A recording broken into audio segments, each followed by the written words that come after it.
So, welcome to Be Simply. Today we have Jeff James Howard, and he's zooming into us or connecting to us all the way from uh, Colorado, Boulder, Colorado. And it's so great to have you here again, Jeff.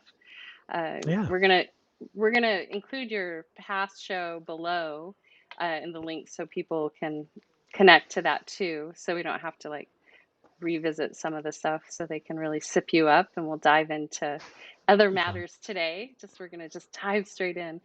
Um, Hmm. when we originally started to have the this, or I wanted to welcome you on, was with the idea of touching on masculine energy, which of course Yeah. is connected with the feminine energy. We can't, it's the Hmm. old yin and yang, they go together. Can't separate them if we tried in Hmm. nature or anything. uh, what I'm curious this morning that was on my mind earlier was, how do you feel that the masculine energy, or how is it poised to transform? Because it feels like, we've been in a really aggressive human species time, psyche to psyche, basically a lot of division, opposition. If you don't say something I don't like, I don't want to talk to you. You can't be my Sure. friend. So it's been this Right. real kind of like 3-year-old child sandbox phenomena. I don't know, or maybe Hmm. 5 or 6. I don't know, somewhere in there. Uh, Yeah. so how do you see, if we dive in with the masculine, we'll bring the feminine along. This isn't to blame the masculine at all, Hmm. but where that's ready to transform in all of us, because I work with Chinese medicine, so both principles apply. Your masculine and feminine are always present.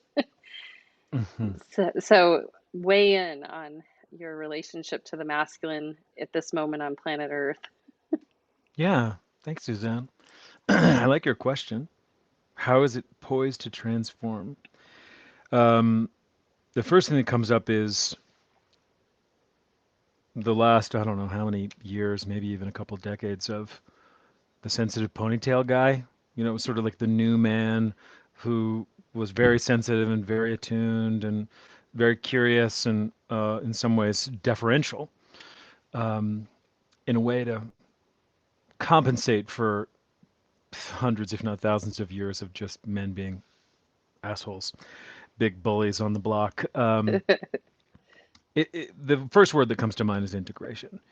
It's part of what I do in my work as a therapist and as a men's group leader and facilitator is how can, and this is for anyone, how can we hold the both hand? How can I be clear and know that I know something whilst staying open and curious? Yeah. So not posturing saying I know best and not collapsing saying, oops, sorry, I don't want to offend you by knowing something different than you or feeling or thinking something different than you.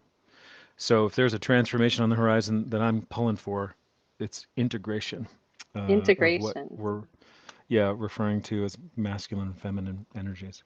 Beautiful. And explain to those viewing and listening the importance of that word integration, because oftentimes we both lead retreats. People might have just a sudden awareness of something or a bit of information that's overwhelming or inspiring. It can be all things. But Mhm. explain what that feels like for someone and the importance of it, because it is super important. Because sometimes we get information, we run really fast forward. Yeah, we do. This is great. I want this forever. Ah, yeah. Um, the first thing I think of, I haven't had a regular yoga practice for a long time, and I used to for years, consistent yoga practice. And I think of the final pose for many schools of yoga, which is Shavasana. And if you're just looking at yoga from a distance and you see people laying down in a room, you'd be like, what the hell are they doing? They're paying this guy or this gal to teach them to lay down. Um, and the importance of that pose is essentially what you're talking about, what we're talking about, which is integration. We do a thing that has an impact. Any kind of growth, any kind of movement, any kind of learning is destabilizing, period. And so, like you said, destabilizing can be overwhelming, it can be inspiring, and we might want to run in opposite directions. And likely what's more valuable, and in my experience, definitely has more value, is slowing down and letting things sift and settle. Who am I now? Well, I just learned some things. I'm not the same person, even though I'm still the same. This paradox of growth and evolution. So for me, integration is you hold a couple things, they don't make sense. You really wrestle with it. These don't make sense. They shouldn't be able to exist at the same time, and then actually they find their way together. How they can exist, and in fact need to exist, and probably already existed Mm, together. right. So yeah.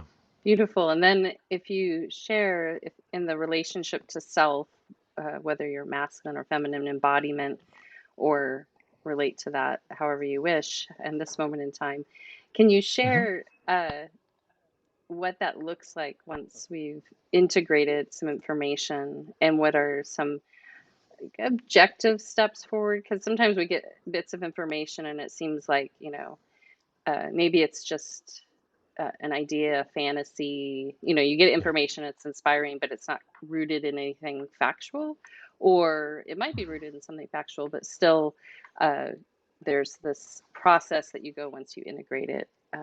What would you recommend as like a couple tools for people to integrate and then move into action with what they have received? Yeah, I love that. The both and of learning something new and actually holding it and moving forward uh, with it in your toolkit. It reminds me of a saying I heard, and I don't know where to attribute it to, but it goes like this: If I see something, let's say, how's it go? If I hear something, I forget. If you show me something, I remember. But if I do something, I understand. Mm, So it's that idea of it's got to be in real time, in real life. That's one of my central tenets as a person who guides people. Go into the world and practice it. And one of the concepts I offer people to hold is productive discomfort. mm, And knowing the difference between kind of garden variety discomfort, this really sucks, I hate this, or whatever, or the stories we have about our limitations, and being able to discern between those old stories and old habits, typically mm, unconscious, and this new kind of discomfort that's useful, it's productive because I'm learning and I'm growing, right? Nothing happens without some kind of friction and destabilization. right. So if I offer, say, when someone uses you a lot to describe themselves, it's really common. If I'm talking to you, Suzanne, I say, well, when you're in line at the grocery store and the guy in front of you cuts you off and turns out he's a bit of a jerk. You know how that goes, and then you just be quiet and you don't say anything, but later you bitch about it to your wife or whatever. That's a disowning, and I'm actually burdening you in some way because I'm Right, not cleanly owning it. So I'd offer someone the tool of, hey, one, stop doing that. Two, put an I statement in there. So say right. I and see how it feels differently. So there's an objective way to change how we are in the world Mm, and ideally make it manageable, make it very small and significant in terms of that change. beautiful. So, shifting, taking responsibility, Hmm. which brings me to the point that right now, because there's been a lot of labeling of, everything from psychological pathologies to uh, creating boundaries so you don't have to interact with people that you don't like. I'm using the Right. word, but I don't actually do that. I'm not an advocate for boundaries. I will own that. I'm not an Mm. advocate for boundaries. I'm like, let's come in the room and let's chat. So Ah. if if you can share, you know, how people can start to take responsibility, but then also open themselves up to the world versus, giving everyone I call it a terms and condition sheet every time they interact with you. Because, Sure. you're barely going to be able to have friends if you have to hold like 20 contracts with each person that you're involved with. Because if I'm aware, I can start to pick up on you as a person and know what you like and you don't like. It's pretty easy. Parents do it all the time with their children. It's Hmm. it's just by being aware and astute to what works for them and what doesn't. So if you can share a little bit about how we can actually be more open to one another and after that integration phase, start maybe practicing taking responsibility for who we are in the world and then opening ourselves up to our brothers and sisters. Yeah. Um, the concept of capital S selfhood comes up. With Mm, integration, ideally, we're becoming more sovereign. We have, and this is from internal family systems, this modality that I appreciate a lot. We have a small s self, that's kind of a young self, unconscious self, and then our large S, capital S self. That's more the adult initiated one in the world. So along the lines of taking responsibility for our who we are, what we need, what we require from people we're close to or not even close to, um, that feels central in the process of, like, for instance, if you were to come up to me and say, "Hey, sister," maybe that threw me off, and I think it's on me to say, I'm curious why you called me sister. That's a curious thing. I've never been called that before, so I could lead with curiosity, yeah, as opposed to now the climate is often consistently, you know, it's aggression. Ironically, um, right. it's relational aggression and sometimes relational violence, sort of two sides of the same coin. Um, and then ideally, with enough presence and again with selfhood, I can say, hey, I'd prefer you not call me that. My name's Jeff, and I prefer that. And then cool, it's on them. If they want to keep calling me sister, then I get to say, all right, I'm actually gonna still walk away from you. I'm not gonna continue talking to you. And ideally, this is a concept that also is not the easiest to grasp. Working to depersonalize things. Mm, Where if you're coming up and just insisting that you call me this thing that doesn't make any sense to me, right. I'm pretty sure that's not about me. That has something to do with you. Absolutely. So I can be curious, maybe a little bit generous, and also there's a great line. I don't know who to quote it. I've tried to look it up. I heard it through Brene Brown. I have it on a sticky note on my wall. And this is as a philosophy for life: do no harm, take no shit, Mm. which I just love. I'm not out to do any harm, and also I'm not going to take any shit. Yeah, I can be kind and firm. There's another dynamic tension. right. Yeah. Well, and you brought up the word aggression, kind, firm, and then when you were saying take no shit, it reminds me of, Mhm. a lot of people, they think of Buddhism as uh, just peace, love, happiness, but there's actually the Buddha that carries the stick, that corrects. It doesn't Mhm. take any shit, and so uh, because it's commanding a certain amount of respect, and a word that's used in Buddhism a lot is ignorance, which would be an offensive word. If I told you you're ignorant, it's not to be offensive. I Mhm. might say, there's ignorance here, and we can realize our own ignorance in a given Mhm. moment if we're willing to look. So Yeah. I love that. Take no shit. So Yeah. if we parlay that into actually this concept of the masculine in us, and it's built in nature. Aggression. There's anger, but it's an exception, not the norm. But in our society, we've really started to quickly grasp. That's why a lot of people like psychoanalyze other people when they have no real business doing that. Uh, Sure. they might label them, try to, search and figure out why their ex-partner is a sociopath or whatever it might be. Yep. But Narcissist. Yeah. Very common. yeah, they Yep. start labeling. But if we can talk about the aggression aspect and why it's built into nature, why it's built into all of us, and how it can serve, but it needs to be used appropriately. Um, and so it's a very interesting conversation to have, especially for the men, because I feel like a lot of male embodiments are, they're more hardwired to express Mhm. themselves physically. And so it gets confusing when society is telling them you can't do that. That's abuse, or that's not right. But there's Right. some way that energy has to come out. Because Mama Bear, if you get between her and her cubs in the forest, she is going to let you know that's not okay. Oh yeah. Yeah. Emphatically. Um, yeah. I like your question, Suzanne. The first thing that comes up specifically with men, I know for me in my own dance with anger, and my challenge is expressing it in safe enough ways or finding places where it's actually encouraged. It's tough. And that's where I'll go back to that movement, 80s, 90s, and still today, of the sensitive man who ends up being actually more collapsed. I think that guy is oftentimes more dangerous than just the ignorant hick in the sticks, uh, because there's a little bit of false advertising sometimes with sensitive men, because it's not okay to be aggressive, it's not okay to be decisive, it's not okay to know something. And I've certainly been in this position many times where it really did feel like it wasn't okay to know anything because I'm a white male American heterosexual largely cis man.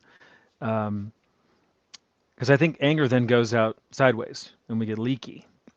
Mm, I know from myself, I realized, oh, when I put myself in context where I'm in charge, oh, I'm so much more comfortable exerting power because it feels like, great, I have set the container that I'm the one who's leading and you're all here to participate. Now, I've tried not to wield the power in a kind of power hungry way.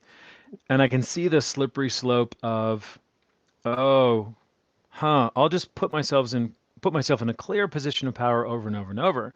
That way I'm not being irresponsible. Except I probably am, because I'm just taking advantage of a power structure that already exists. I'm kind of mm, hopping on the escalator. That's quite exclusive. You can't right. hop on the same escalator as me, just based on how you identify in the world and how this particular culture is set up. So I'm curious where that lands, because that's a new thought for me. Mm, This yeah, idea. absolutely.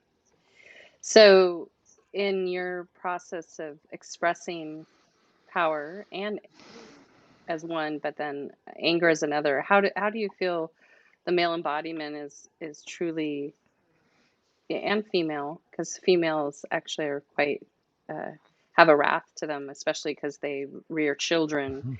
and so we're Yeah. designed to actually protect.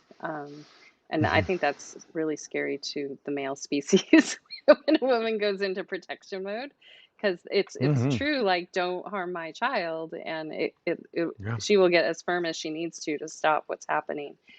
So, how would you guide male and then female how to utilize, other than protecting your children, the where we're commanding attention? Because that's pretty much what anger does. It commands your own attention, Mm. but sometimes you're commanding other people's, like you're stopping them from doing something detrimental to something else. And it's not going to be just a nice guy Yeah. saying, "Hey, don't do that."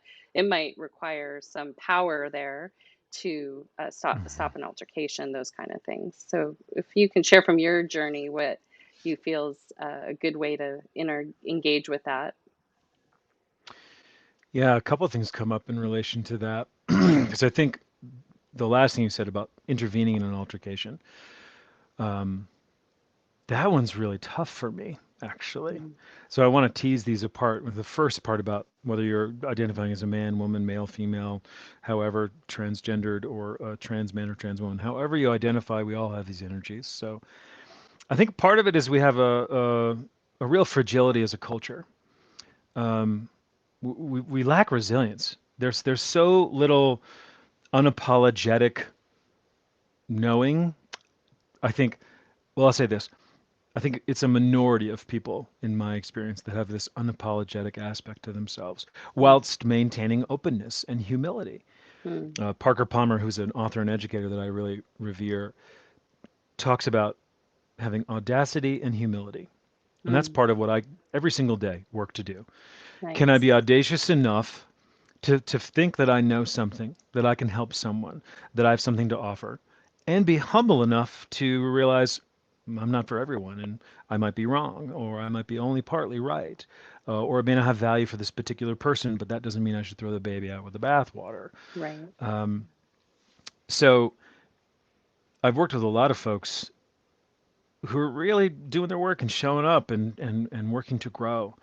And then they have partners or friends or family members that push back intensely on what they're Mm, being asked to do. And I counsel and coach and guide these folks through, well, please don't back down.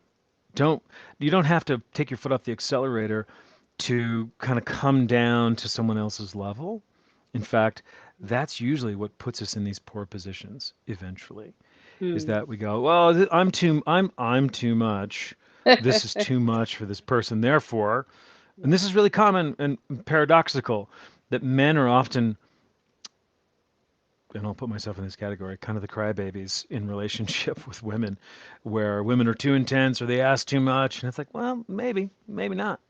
Maybe you get to say, "Hey, I hear you, and I'll do two of those three things, and the other thing I can't do right now." Some Mm-hmm. kind of meeting each other in the middle and Right. negotiating the terms without just throwing a fit or leaving the room or disengaging or whatever it is. So, to summarize, I would say encouraging people to be less apologetic about what they know to be true about themselves, what Mm. they want, what they desire, what their requests are. And that goes both ways. You know, if I have a request for you and I'm trying to be unapologetic and you say no, Right. well, I can't just say, "Well, I don't like your answer." I get to Give it say, to me now. "All right." Yeah, exactly. It's incumbent upon me to walk my talk both directions, right? And Right. say, "Oh, Suzanne, I respect your answer. I'm bummed," Yeah. right? Both and. "I'm disappointed, and I respect your answer. Thank Yeah. you." Yeah, absolutely. And that comes to the word for me I utilize a lot is capacity, because people can Hmm. get offended. Like if you ask me for something, I'm like, no, and you're like, oh, like Suzanne doesn't want to give me that. But the reality is I may not have the capacity to give it to you for a wide array of reasons in that given Hmm. moment. And it might not even be because I don't want to, right? Uh, so Yeah. share with the listeners a little bit about how to find what you need when someone doesn't have the capacity or the ability to meet you with meet your request. Yeah, I appreciate that. That's juicy too. I go back to this depersonalization. I love that. You don't currently have the capacity to give this person what they need. And it doesn't have to mean you don't want to give it. Um, in terms of someone facing that scenario, I would say, well, here's an opportunity to work on self regulation. Here's an opportunity to work on tolerating discomfort for the sake of growth and not making it someone else's problem. Right? Here's an opportunity to sit with disappointment and regard for someone you care about. If you do indeed purport to care about a person, then it's important to not push them or be relationally violent to try to get what you want by force, intimidation, bullying, manipulation. And you can sure look elsewhere.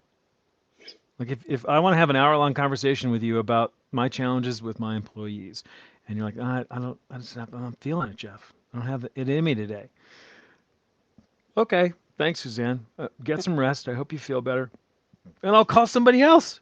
Like, Yeah, have options, or write a note to yourself, or have a conversation in the mirror.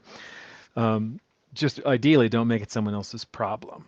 Like right, suddenly, you're the bad guy because I was clear with what I wanted and you just didn't give it to me. right. And Mhm. within that, where can the individual be responsible? Uh, Maybe they keep asking, asking, asking to source some of the Mhm. things that we request from others from within. Because this is where we get, addiction, affliction, obsession, all kinds of things because Mhm. we feel we have to reach for it externally, but how we can source it Mhm. from within. Hmm. Well, let's use a specific example because I do feel like there are certain things we just straight up can't get from Mhm. ourselves. Uh, a friend of mine and I were exchanging voice messages this morning, and it's very sweet. She's having a hard time, and she gave herself a hug, which I thought was very dear. Yeah, Um, and in the moment, I also feel like that's not as good as a hug from a friend or right. your partner. So that's not to dismiss or devalue that. I sure can't get a good hug for myself. I can get I can do this. That's cool. There's a nervous system regulation aspect that Yeah, does occur. So that's legit. Um, and if it's something like what would be, I don't love these terms, but like a more low mind request, like, hey, can I just bitch about my boss for 20 minutes with you? I just want to vent. Um, Even if I have the capacity, I'm probably going to say no to most of those requests. And if that's the case, this is where my clinician comes in and says, well, I'd be open to having a conversation about helping you express exactly what you experienced, take ownership for your role in the dynamic, and point you in the direction of potentially some useful things to help you change both how you view it as well as the interactions moving forward. Right? Turn it into something useful as opposed to something that's just kind of hot air, right. blowing off steam that isn't necessarily any sort of effective. Yeah, productive. Hmm. So move into productiveness with self and others. And for your friend, that the hugging, because a lot of people have been feeling alone this past year, I always recommend people go sit with a tree, put their back up Oh to a yeah. tree or lay on the earth, especially if you don't have anyone, because the trees love to interact with us. And Hmm. it'll actually remove depression, anxiety quite quickly, and it'll bring your affect back to neutral. 15 minutes on the Mm. earth. So for anyone Wonderful. out there saying, I don't, because some people don't, they might be Hmm. just not, that wasn't their deck of cards right in this moment. Uh, Sure. so for you touched a little bit on, you know, we've created a lot of separation in this past year. It was leading up, and then I think it got even more amplified. Yeah. For the male species, uh, how do you feel that the male species could come together and uh, I don't know, hear and see and connect and embody unity together versus there's so much like manipulation and going on right now. It's a little strange for me to watch, and it's kind of in bed in like TV shows, movies. There's sound bites on social media, so people are picking up this jargon to actually separate male to female, male to male, from between races. And so, how could you welcome in unity for people and a conversation to actually maybe push away some of this programming that we're receiving and have real like human to human conversations?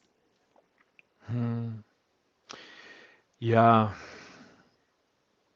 Sadly, I think separation. I mean, that's the name of the game these days. Divisiveness. A divided people is a vulnerable people, Mm, um, both in terms of messaging, uh, consumption, advertising, the hungry ghost of the latest phone, the latest deal, gadget, whatever. Um, I think that starts with ourselves. How do we be curious? How do we put our phones down, spend more time outside, actually have human interactions, even with a mask on? I continue to have these pretty marvelous interactions simply because I'm not staring at my phone in line at the store, or I'm in a parking lot and I really make the effort to look someone in the eye and say hello and wave. That's it. It takes half a second and I've just connected with someone. Those are so many of the things I feel like we've been stripped of. I think there was a Times article probably 9, 10 months ago at the beginning or middle of the pandemic that talked about underestimating the power of chance interactions and mm, random encounters yep. and just this sort of mundane coffee shop guy or gal or whatever, or the shopkeeper, or the guy who waits at the same bus stop and you always wave and nod or whatever, that there's tremendous value in those interactions. So I think specifically with males or men, it's easy to put walls up and get small and narrow about qualifications for who gets to belong. Mm, Um, and what is it to take a risk? And this is where we get into me the terrain of building our capacity to be uncomfortable for the sake of growth, resilience. Can I be like I know I've got what I call a pea prince. You know that old story, The Princess and the Pea, yeah. where she sits on a brand new mattress in the throne or castle or whatever, and there's a single Oh, pea, and it's not good enough, so they bring another mattress, but she can still feel the pea. Um, so I have a pea prince. I have a version of that who's that's really hilarious. particular, and yeah, and so I work with my pea prince, and I say, dude, chill out. You do not need to be this particular. Like the bar is way too high. Um, you will die alone. If I listen to that guy all the time, I would just die alone and miserable. So Uh, being able to consciously work to take small, significant risks on a yeah. daily basis. Choose connection over distraction. Mm, Doesn't have to be a big deal. Literally yeah. waving to someone that you're crossing by Mm, 3 feet away is very human. yeah. And it's certainly human to look at the ground and pretend you don't see the person walking by you 3 feet away, which is ridiculous, and we all do it, myself included. So Yeah. those ways I think are. Small, significant changes that can lead to more resilience and more capacity for bigger movements or changes. Beautiful. And so, eye contact is really powerful. It, it's Hmm. when you say uncomfortable, a lot of people aren't comfortable with eye contact. Uh, Hmm. for for men that might, because I have a daughter and a son, and so Hmm. I've been able to witness actually that my son is more sensitive in the sense than my daughter. Her emotional development has been more rapid, even though she's the younger one. And I Yeah. would say I had a brother, and the same thing was with him. So there's this play between the masculine and the feminine, based on how our biology is designed, how our brains are designed. The amount of syntax a woman can handle and processes faster than a male. Hence, men Hmm. like typically short conversations and to the point, because they're like, Sure. whoa, she just Yeah, kept you're out chatting up a there. storm. So, Yeah. for for right now, I feel like we're at such a juicy standpoint because it is uncomfortable. People are bringing up ideas, but it's almost so matter of fact that it's like it's my way or the highway. Like this is the way it's going to be, and you're going to follow through, or you're the evil one, or you're accepted, kind of thing. So, uh, for men, would you say, how can you inspire them to actually be self-led versus going with the energy that's projected through these devices, even the ones that we're on? Because it's really easy to sway people's mind. I don't know how many people understand that through these devices, through our phones, through social media. Like, you're all of a sudden, you are setting your algorithm of isolation sometimes versus seeing everything like, oh wow, there's a potpourri of things I could experience, and let me check it out, that curious statement. So for men to like understand that it's okay for them to be more sensitive, yet they can still be strong and exert their power in the world, which you know, it's there for a purpose for sure, but I'm not a Hmm. male embodiment right now. So you can speak more to that. I can just Yeah. know that I've witnessed the compare and contrast. And I don't think I would have known it until I raised a boy and a girl and witnessed them. Hmm. Obviously, everyone's different. They're unique with their soul and their eternal being, but it's Hmm. pretty like uh fascinating to me. Like, I'm like, wow, he is like so sensitive. And then can reflect back to all my relationships, and I'm like, wow, like no wonder us women are like annoying to men, because we're just like so much, and sometimes we're actually hurting them without even knowing, because of how passionate we might be or how over emotive we might be. Like, it's scary. I think it's scary to men. So if Yeah. you could weigh in on all of that. Yeah. I appreciate you saying that, Suzanne. And a lot of it rings true. Having raised a son and a daughter, my son who still identifies as a man, he, him, and my daughter is now a um, they, them. Um, there are undeniable differences. And thinking about being self-led, one of the things I'm still learning myself and getting quite humbled by, my sensitivity is a superpower. Mm. Um, got hammered with a really just old school orthodox, uh, um, what's the term? Just essentially authoritarian, very much my way or the highway.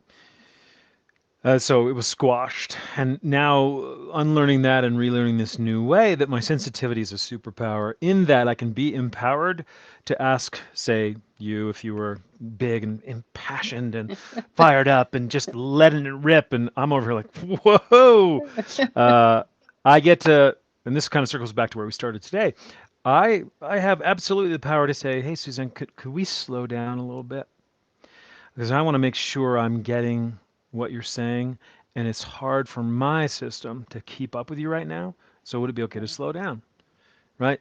I've already slowed down by intervening. I've already used my sensitivity as a powerful tool to say, I've got a need here and I have a request. And then if you say, sure, yeah, Jeff, thanks, that's great, let's slow down. I could say, great, thank you. Then let me reflect back what I heard you say thus far. Right now, I can moderate and modulate the pace a little bit, and in Right. so doing, I'm empowered and I'm actually pretty self-led. And that might happen a dozen times in a half-hour conversation. Being able to say, "Oh, okay, hang on. The thing you just said really struck me, and I don't want to lose it. So can we circle back and can I ask you a question?"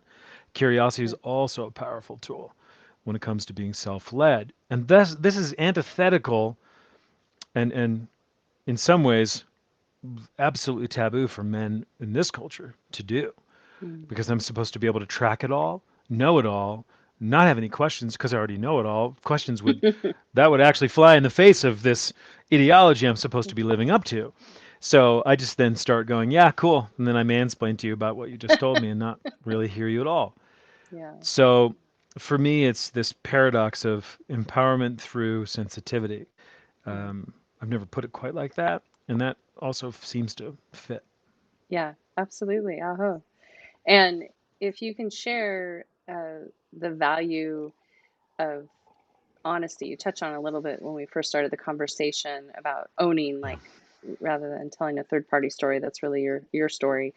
Uh, Mhm. can you share a little bit about the courage and how you might encourage people to be honest, to be truthful, because that can help people understand one another versus, Right. Continuing the divide. Yeah. yeah, Yeah. This to me feels, I know it's big in my own life and has been for a number of years and continues to be central as one of my core practices. And here's the thing for me about honesty. First and foremost, it's about being honest with myself. yep. Uh, yeah, and I'm developing curriculum with some colleagues for this men's weekend I'm co-facilitating in August in Steamboat, Colorado, um, a couple hours from Boulder. And I was thinking about, okay, step one, get honest with myself. Step two, access the honesty and share it with someone else.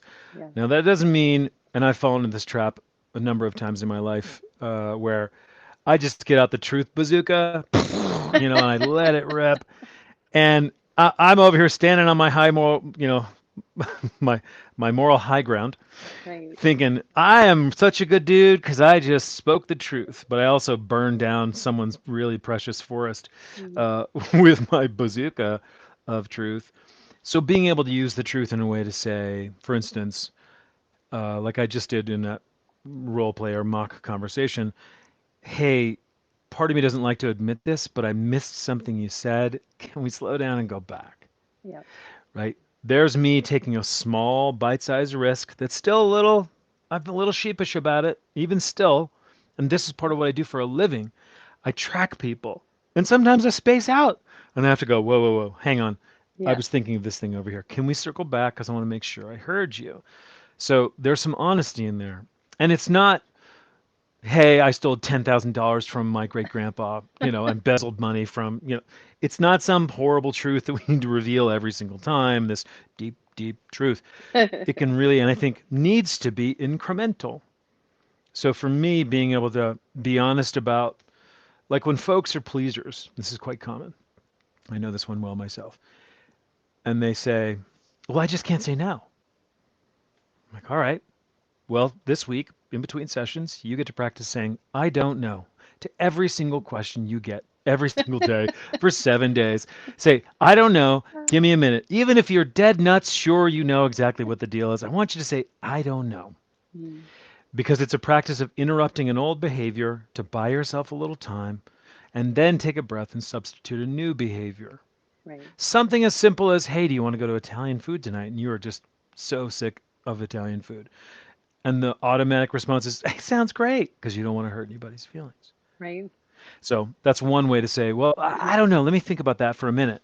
And then you buy Yeah. yourself a minute and you already know you don't want Italian food, but you bought yourself a little time to say, what if instead, right, we can offer an alternative. We don't have to be a Right. jerk and say Italian food sucks. I hate you for suggesting it. Like, we can just nibble at the edges is what I often say. Yeah, Yeah. beautiful.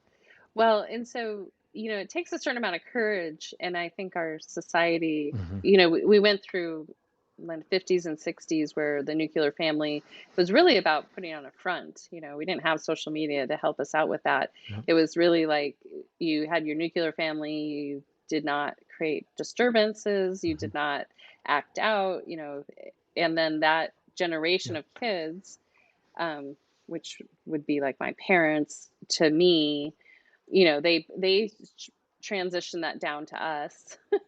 And then you have this Yep. eruption of like, well, you know what, we all just need to talk about our feelings and overshare kind of a little bit. And then now I think there's a swinging back, but I still think through all those generations, there hasn't been a really solid footing on what honesty is, because I think the helicopter parent syndrome created a lot of dishonesty. The parent just wanted to create emotional security for the children because they felt like they didn't have it when they were raised, because they weren't allowed to be truthful. So if we said, okay, maybe all our ancestors were trying their best, but we still haven't quite gotten it right, what would you suggest for emotional honesty to start being really honest with ourselves, with our emotions and our feelings? Because those are indicators. I call them the check engine lights. They're kind of telling us Yeah. what's going on inside.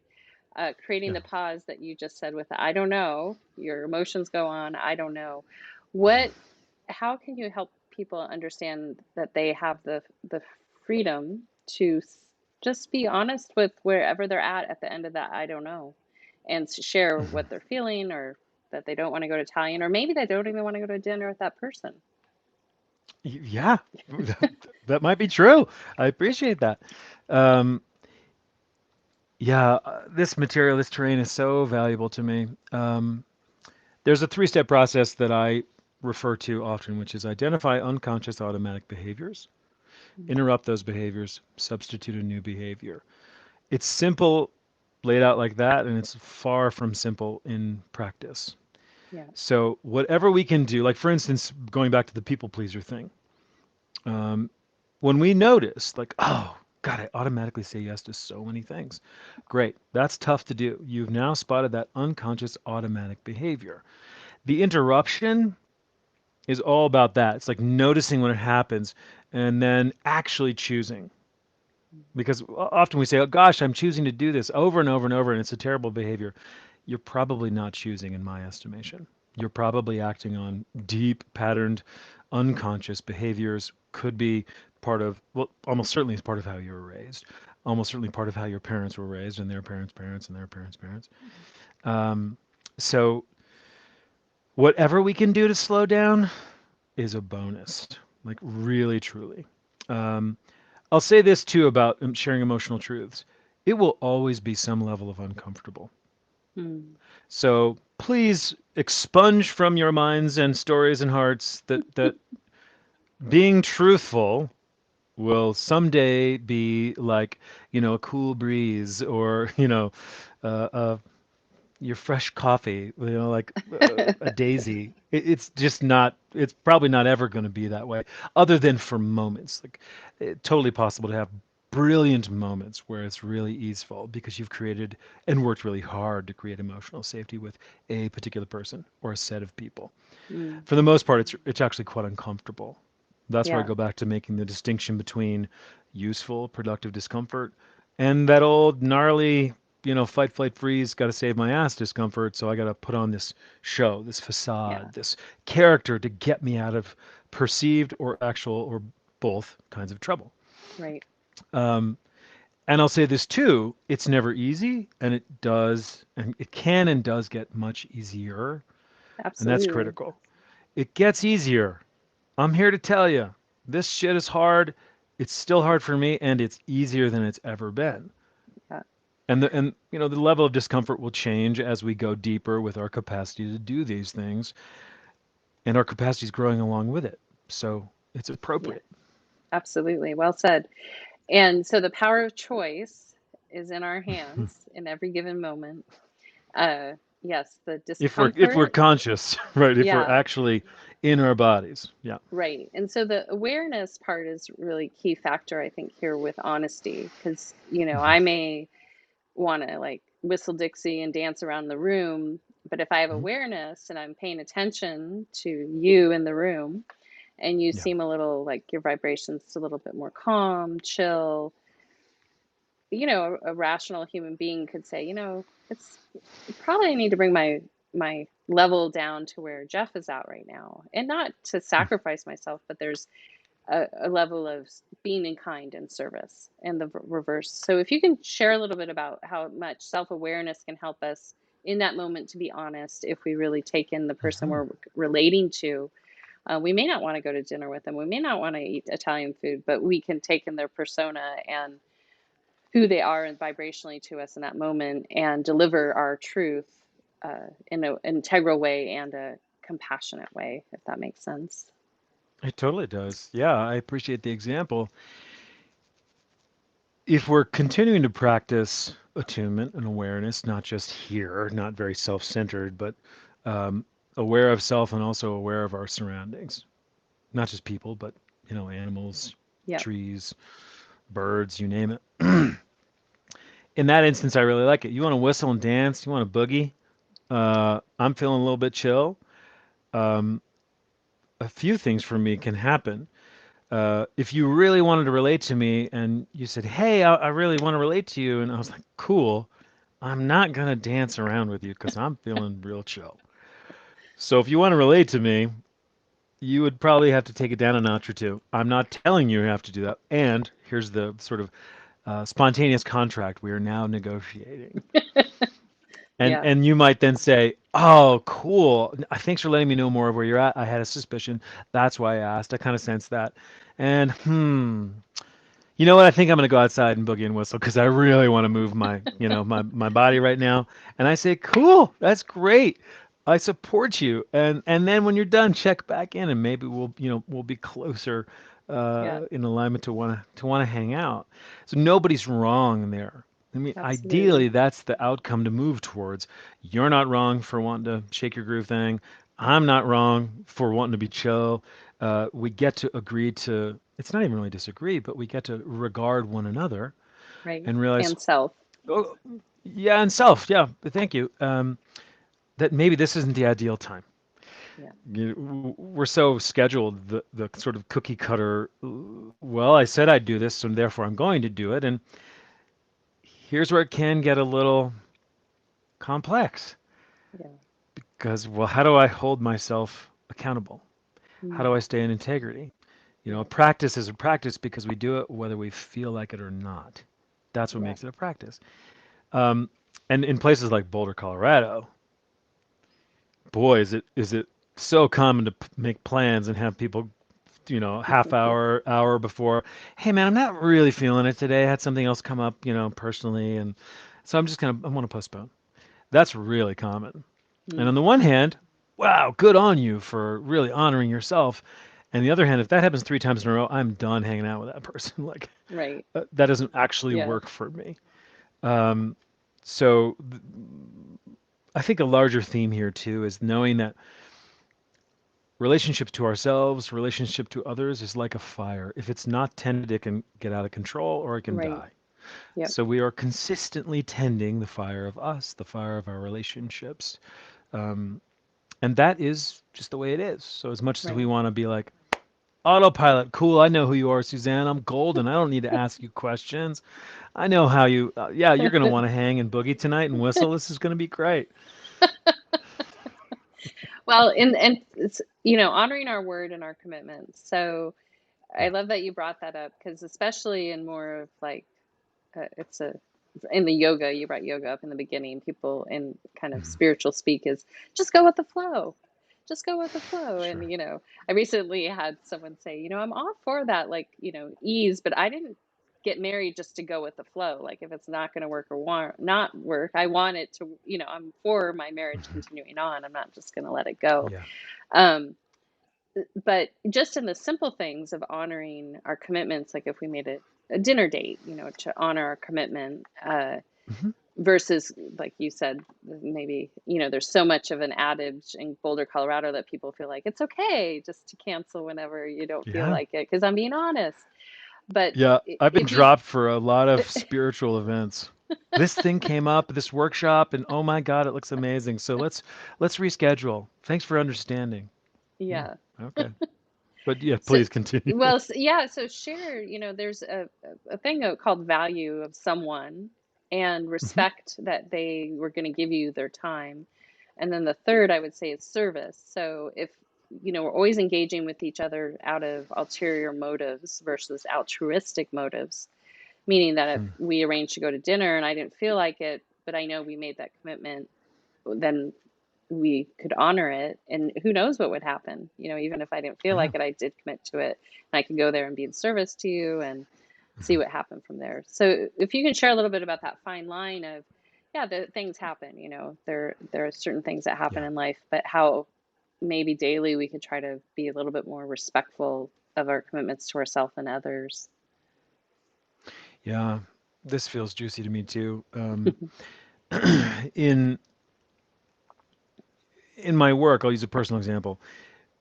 There have certainly been many days in the last almost decade where I haven't been feeling it as a therapist. Like my own life might have been a personal shit show the past weekend, or, I'm just struggling.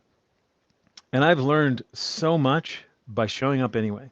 Mm, And there is a fine line. Like if I'm actually just a wreck, I'm probably not going to do anybody any good. And that would be unethical for me to try to show up and right. charge money for what I can't bring.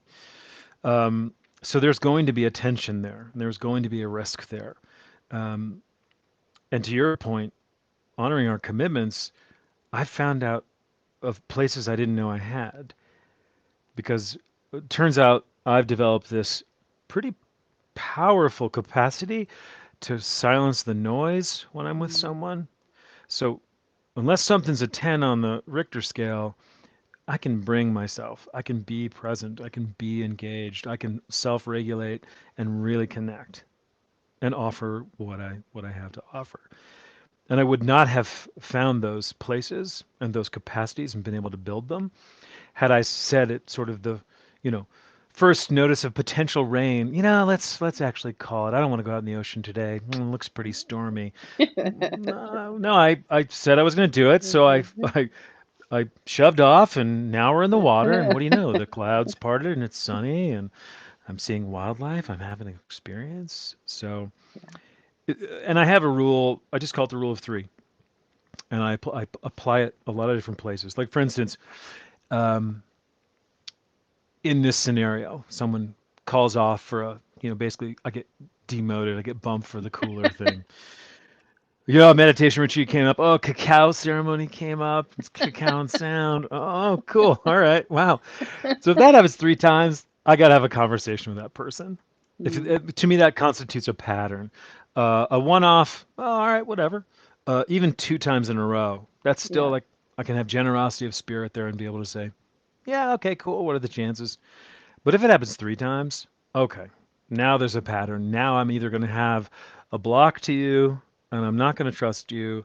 And if we hang out again, I'm not actually going to enjoy it because I'll be holding this thing, Yeah. um, and waiting for you to cancel on me, versus leaning in and having a potentially uncomfortable conversation, but in this case, ideally a productively uncomfortable conversation Right. where I get to say, "Hey, Suzanne, I love what you're up to in terms of all the workshops that you've been canceling on our time together to go to, and it has an impact." Right? It has an Yeah. impact on me. It has me actually not trusting that you'll do what you say you're going to do, and I feel less valued in this friendship. Yep. And I'd like to have a conversation. Now, most people might like shake in their boots at the thought of having a conversation like that because Right. it's confrontational. What if I Yeah. piss somebody off or disappoint them or they stop liking me? And it's like, well, if they're not treating you respectfully, maybe they already are in their actions communicating they don't like you Right. or don't prioritize you or don't value you. So I work to help people lean in there and actually take a risk proactively to get clear. And relationships can certainly end that way, and they can also, I find, often deepen in that way, and they do. Yeah, absolutely. And so that goes back to that honesty standpoint when we start to really just showing our true self to one Hmm. another, it's easier to know what is. I mean, a lot of people in friendships, Hmm. partnerships, they don't feel like they have the courage to really state what is, even if it's uncomfortable. Yeah, And then down the road, when everything goes south, people are like, oh, they deceived me. And it's like, well, no, they just didn't feel like they could be honest with you. And that's not just a one-way thing. There's a reason sure, sometimes someone can't be honest with someone or vice versa. Uh, sure. yeah. So this is the season to get uncomfortable. There's plenty of Well, yeah, opportunities everywhere. big time. We've got served a healthy dose of uncomfortable in the last, well, a number of years, but certainly in the pandemic. Yeah, absolutely. So, Mhm. Mhm. all right. So I want you to share. I couldn't do it in between. I want you to share now, and I can Oh, insert it sure. also, but we're still live. You up and Yeah. coming men's retreat, I also think is so valuable for, I Mhm. lead some women's retreats. I haven't done it for a couple of years, but it's really valuable to get people together and groups to discuss. And I think male to male and female to female in the respect, a lot of indigenous tribes operate this way, and I always look to them because they know how to operate and engage with nature in a way that the modern human does not. So I think they have a Mhm. lot of wisdom there to share with us. But share about your upcoming retreats that you have going on. You said one in August and then one in, One in October. okay. Yep. And will that be on your August 6th. website? It will be on my website, probably on my Facebook page, Jeff James Howard, before then, but certainly on my website eventually. August 6th, 7th, 8th at Elkstone Farms. Mm, It's a farm that my friends and colleagues, Marco Lamb and his wife, Jamie Verstas, run. And it's a 3-day men's retreat where we'll dig into appropriate topics today: honesty, embodied listening, what it mm, is to be in masculine, to be in the masculine, and mm, how to use somatic or body awareness to source in terms of honesty with self first and other second, in that order. Um, and so we'll get embodiment practices. We'll be getting out in the mountains on foot, on bike, a lot of just juicy connection about what it is to be relational in an embodied way with mm. self and other, and in relationships, intimate partnerships, work relationships. Um, and then we'll do effectively a part two. You can attend one or both in October. So, Beautiful. And at the same yeah, location. same location. Yep. Awesome. That is amazing. Well, this is super helpful, as always, Jeff. Great. Thanks, Suzanne. It's fun. It's really lovely to connect. Yeah, so we'll be coming up on summer. I'm just going to keep forward with our little theme thing we've gone. We got anger, Okay. aggression, separation, honesty. Hmm. Uh, and now uh, we'll be going into summer energy, which is joy and love. So that's fun. Mm, Uh, and that then is coupled fun. with earth energy towards the end, which is trust. So, Mm. which usually people get scared when they fall in love, anyways. Yeah, that seems quite human. Yeah. I realized I told Yeah. a client this week that all relationships will end in death or a breakup, romantic relationships, because there's no other option. It's true. So we shouldn't be afraid. Just dive right in. Yeah, I like that. Hey, we're all going down anyway. May as well let it rip. Yeah, have a good time. Yeah. Don't be scared. So Or I be think scared and I'm do it too anyway. comfortable with being uncomfortable, Yeah. Jeff. And Ah, yeah, I'm really comfortable with like diving, skydiving, and things like that. But yeah. and sitting in it, but Okay. it's very powerful. Yeah. So, well, thank you Great. for being here, and You're so we welcome. will put all the Thanks for links to having your me. sites below. And give your website again right now, so for the radio listeners. You bet. It's threeleavescounseling.com. Okay, THREE, leaves on a tree, counseling.com. perfect. All right. Yeah. Thank you, Jeff.